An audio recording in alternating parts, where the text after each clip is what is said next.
Alrighty. Well, it's been 2 weeks, a little bit long, but we're going to get back on this train. Only day 2.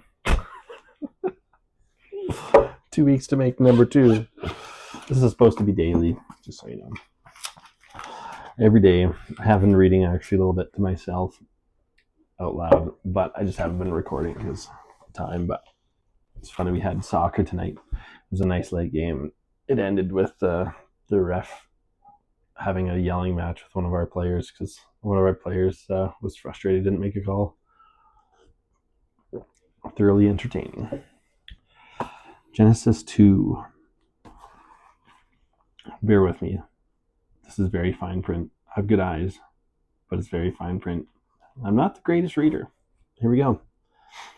Genesis 2. So the creation of the heavens and the earth and everything in them was completed. On the seventh day, God had finished his work of creation, so he rested from all his work.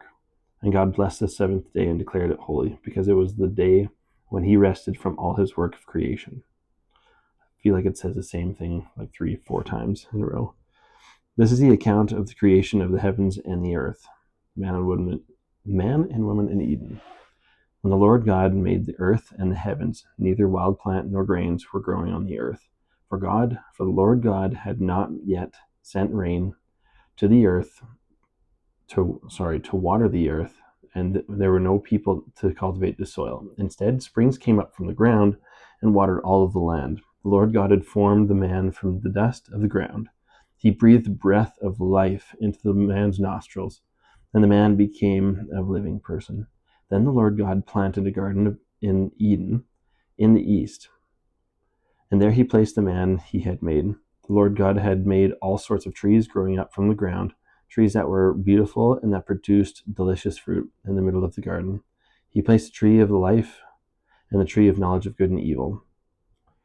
Verse 10. A river flowed through the land of Eden, watering the garden and then dividing it into 4 branches. The first branch was called Bashan, flowed around the entire land of Havilah, where their gold was found. The gold of the land is exceptionally pure. Aromatic resin and onyx stone are also found there. The second branch, called Gihon, flowed around the entire land of Cush. The third branch is called Tigris, flowed through the land of Ashur. And the fourth branch is called the Euphrates. The Lord God placed the man in the Garden of Eden to tend and watch over it. But the Lord God had warned him, "You may eat freely the fruit of every tree in the garden, except the tree of the knowledge of good and evil. If you eat the fruit of this tree, you will surely die." Then the Lord God said, "It is not good for a man to be alone. I will make a helper who is just right for him." The Lord God had formed from the ground all the wild animals and all the birds of the sky.